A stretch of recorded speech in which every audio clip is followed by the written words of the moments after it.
ആഗോള മഹാമാരി മൂന്നാം ഭാഗം. ജപ്പാൻ ജ്വരം. 18ഉം 19ഉം നൂറ്റാണ്ടുകളിൽ പല പ്രാവശ്യമാണ് ലോകത്തിൻ്റെ പല ഭാഗങ്ങളിൽ ജപ്പാൻ ജ്വരം എന്നറിയപ്പെടുന്ന ജാപ്പനീസ് എൻകഫലൈറ്റിസ് എന്ന വൈറസ് രോഗം പിടിപെട്ടത്. തന്മൂലം പതിനായിരക്കണക്കിന് മരണങ്ങളും ഉണ്ടായിട്ടുണ്ട്. 1997 മുതൽ 98 വരെ ഞാൻ കോട്ടയത്ത് DMO ആയി ജോലി ചെയ്തിരുന്ന കാലത്ത് കോട്ടയം ജില്ലയിലും ആലപ്പുഴ ജില്ലയിലും കൂടി 70-ലധികം പേരാണ് ഈ രോഗം മൂലം മരിച്ചത്. അതിൽ 30 പേർ കോട്ടയത്തും 40 പേർ ആലപ്പുഴ ജില്ലയിലുമായിരുന്നു മരണപ്പെട്ടത്. കൊതുക് പരത്തുന്ന ഈ രോഗം നിയന്ത്രിക്കുന്നതിന് അടിയന്തരമായ കൊതുക് നിവാരണ പദ്ധതികൾ നടപ്പാക്കി. അന്ന് ഞങ്ങൾ കോട്ടയം ജില്ലയിൽ വളരെ വേഗത്തിൽ രോഗം നിയന്ത്രിക്കാനായത് ഇപ്പോഴും ഓർമ്മയിലുണ്ട്.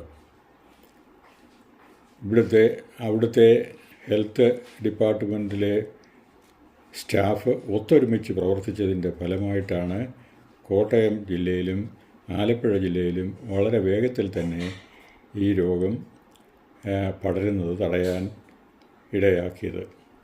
മരണം സംഖ്യ നിയന്ത്രിക്കാനും സാധിച്ചത്. ഇനിയും എയ്ഡ്സ് അല്ലെങ്കിൽ ഹ്യൂമൻ ഇമ്മ്യൂണോ വൈറസ്.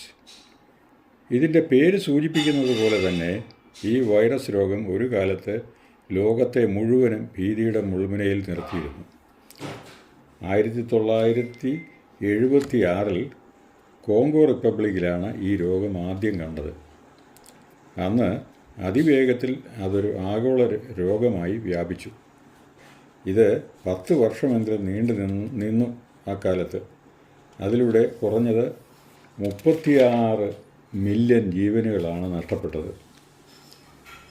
ഇപ്പോൾ ലോകത്തിൽ ഉദ്ദേശം 35 മില്യൺ എയ്ഡ്സ് രോഗികളുണ്ടെന്നാണ് കണക്ക് ഏകദേശം.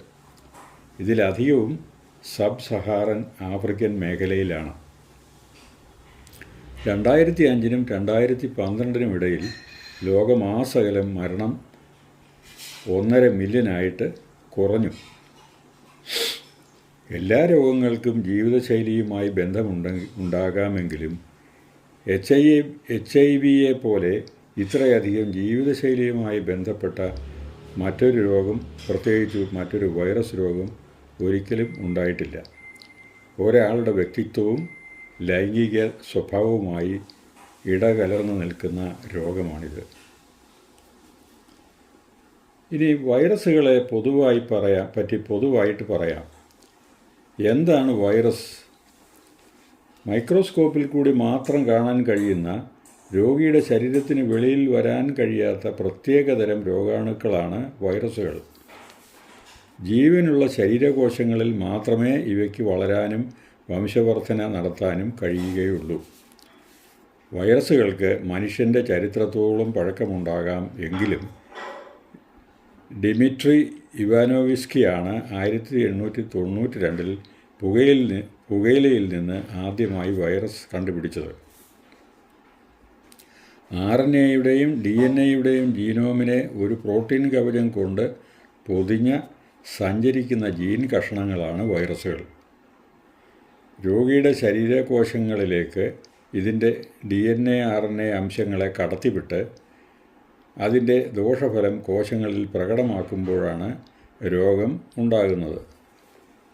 2000 ഇനം വൈറസുകൾ തിരിച്ചറിയപ്പെട്ടിട്ടുണ്ടെങ്കിലും അതിൻ്റെ 10% മാത്രമേ മനുഷ്യരിൽ രോഗം വരുത്തുന്നുള്ളൂ. വൈറസുകൾ വേഗത്തിൽ മ്യൂട്ടേറ്റ് ചെയ്ത് പുതിയ വകഭേദങ്ങൾ ഉണ്ടാക്കുകയും അവ മനുഷ്യന് ഭീഷണി ഉണ്ടാക്കുകയും ചെയ്യുന്നു. വാക്സിൻ നിർമ്മാണത്തിലുണ്ടാകുന്ന പ്രതിസന്ധിയും ഈ മ്യൂട്ടേഷനുകളാണ്. വൈറസുകൾക്ക് സ്വന്തമായി ശ്വസിക്കാനോ കോശങ്ങൾക്ക് വെളിയിൽ വളരാനോ വികസിക്കാനോ കഴിയില്ല. അവയ്ക്ക് മെറ്റാബോളിസമില്ല. അവ തങ്ങളുടെ കഴിവ് പ്രകടമാക്കാൻ മറ്റ് കോശങ്ങളെ കാത്തിരിക്കുന്നു. അസാധാരണ സമയങ്ങളിൽ 2 തരം വൈറസുകൾ ഒരേ സമയം ഒരു കോശത്തിൽ പ്രവേശിക്കാം. അങ്ങനെ വന്നാൽ രണ്ടിൻ്റെയും ജീനോമുകൾ ഒത്തുകൂടി പുതിയ ഒരു വൈറസായി തീരും.